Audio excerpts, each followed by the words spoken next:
एक शाम प्राची टीवी पर सीरियल देख रही होती है। तभी उसकी सास वहाँ आती है। अरे सीरियल में तो ऐसे मग्न है जैसे आज रात का खाना पड़ोसी आकर बनाएंगे। मुझे पता ही नहीं था आपने अपने बेटे की शादी पड़ोस में भी की हुई है।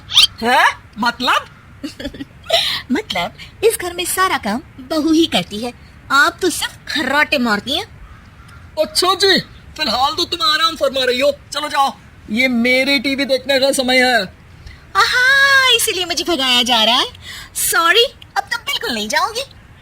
प्राची की इस बात पर दोनों सास बहू के बीच टीवी रिमोट के पीछे बच्चों जैसे छीना झपटी शुरू हो जाती है, जिसके बीच श्लोक भी काम से घर वापस आ जाता है। आज मेरी चूहे बिल्ली की जोड़ी किस बात पर झगड़ रही है? अरे तेरी बीवी मुझे टीवी ही नहीं देखने दे रही। अरे तुम्हारी मम्मी मुझे खाना बनाने के लिए फोर्स कर रही है। अरे वाह, ऐसे बेतुके रीजन पर तो बच्चे भी झगड़ा नहीं करते। अरे मुझे कुछ मत बोल, सब इसने ही शुरू किया है। हाँ, जैसे आप तो बहुत दूध की धूली है ना। अरे बस दोनों चुप, प्राची जाओ खाने की तैयारी करो। और माँ तुम छोड़ो, तुम्हें क्या बोलूं, शांति से अपना सीरियल देखो, मुझे दोबारा लड़ने की आवाज सुनाई नहीं देनी चाहिए। ऐसा बोलकर श्लोक वहाँ से चला जाता है, जिसके पीछे पीछे प्राची भी कुछ न कुछ बड़बड़ाते हुए रसोई में चली जाती है। हाँ, सासू जी को तो कुछ बोलेंगे ही नहीं, बस मुझ पर ही हुक्म चलता है, खाना बनाओ, जैसे मैं इनके घर में खाना बनाने के लिए आई हूँ।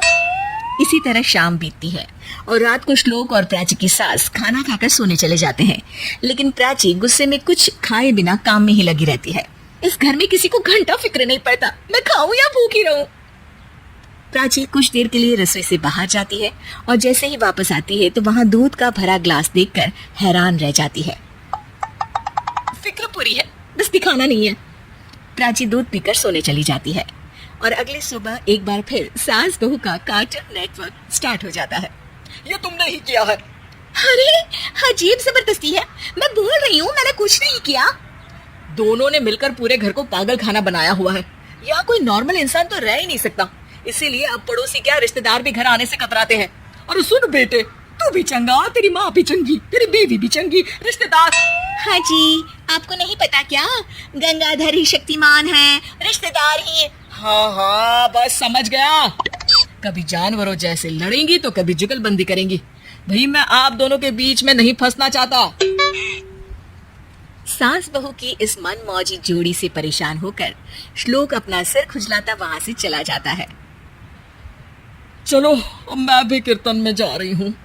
इस पर जैसे ही सास कमरे में अपना पर्स लेने जाती है तो वहाँ नाश्ते की प्लेट रखी देख मुस्कुराने लगती है और नाश्ता करके घर से बाहर निकलते हुए कुछ पैसे टेबल पर रख जाती है, जिसके कुछ देर बाद सिलेंडर वाला घर आता है। ओ मोरी मैया, मैं सिलेंडर के बारे में तो बिल्कुल भूल ही गई थी। घर खर्च के सारे पैसे भी मम्मी के पास है और श्लोक से बोला तो उल्टा 4 बात सुनाएंगे। प्राची ये सोच ही रही होती है कि अचानक उसका चेहरा चमक उठता है और वो घर में आकर इधर उधर देखने लगती है। तभी उसकी नजर टेबल पर रखे पैसों पर पड़ती है, जिन्हें वो सिलेंडर वाले को दे देती है। ये सब श्लोक देख लेता है। अच्छा बेटे, इतना बड़ा घोटाला, सबके सामने मैं तेरी दुश्मन और पीठ पीछे तेरी मेरी यारी। इस पर श्लोक एक प्लान बनाता है और शाम को सब एक साथ बैठे होने पर बोलने लगता है। माँ, तुम दोनों की बहुत लड़ाई होती है, इसलिए मैं सोच रहा हूँ कि प्राची को उसके घर छोड़ाऊं, इससे वो भी खुश रहेगी और तुम भी। अचानक श्लोक की ये बात सुनकर सास बहू शौक से उसकी तरफ देखती है।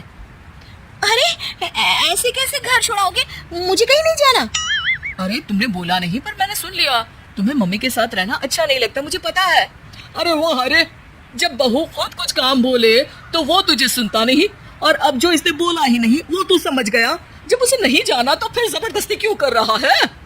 अच्छा, फिर आपको मौसी के घर छोड़ाता हूँ। बस अब आप दोनों एक घर में एक छत के नीचे नहीं रह सकते।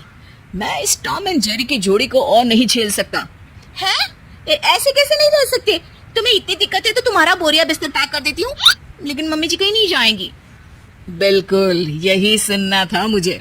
अगर दोनों में इतना ही प्यार है फिर हर वक्त ये लड़ाई का नाटक क्यों करती हो? देखा मैंने कैसे माँ किचन में दूध रखती है और तुम उनके लिए कमरे में नाश्ता रखती हो, और कैसे वो पहले ही तुम्हारी दिक्कत समझकर घर में पैसे रखकर बाहर जाती है। अरे भाई, इतना ड्रामा तो डेली सोप में भी नहीं होता जितना तुम दोनों ने इस घर में फैलाया हुआ है। तू हमें टॉम एंड जेरी बोलता है ना, तो याद कर वो दोनों भी एक दूसरे को बाहर वालों की बुरी नजर से बचाने के लिए हमेशा सबके सामने लड़ते थे, लेकिन अकेले में दिक्कत के समय मदद भी तो करते थे। बस हमारा रिश्ता भी कुछ ऐसा ही है। और वैसे भी अगर सास बहू में तू मैं नहीं होती तो दुनिया वालों को कहानियां कैसे मिलेंगी?